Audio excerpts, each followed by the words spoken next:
গাড়িটা তো ভালোই বটে, তা ঠিক আছে দাদা।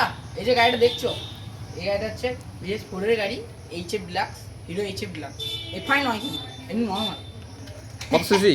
হ্যাঁ 100 সিসি বটে এটা, গাড়ি তো মনে হয় 100 সিসি বটে। ঠিক আছে ঠিক আছে। তারপরে এটা বাজাজ পালসার 160, এটা এফআই বটে। বুঝছো, এই গাড়ি কি তোমার পছন্দ না এটা পছন্দ? এইটা এটা হচ্ছে cylinder class, hero Honda cylinder class, এটা এফআই বটে, BS6 এর গাড়ি। এই গাড়ি পছন্দ নয়? এই গাড়ি পছন্দ? এটা পালসার, বাজাজ পালসার, এটা 150, এটা এফআই গাড়ি। এটা BS3 গাড়ি এবং এটা এফআই নয়, নর্মালি বটে 100 cc, HF black, Hero Honda HF black. আর এটা এফআই বটে, HF ব্ল্যাক, 100 সিসি গাড়ি। এবং এই কিছুদিন আগে মানে 1-1.5 বছরের গাড়ি, এবং মানে এফআই। আর একটা নতুন গাড়ি এখানে এসে ঢুকেছে, এটা একটু দেখে দাও।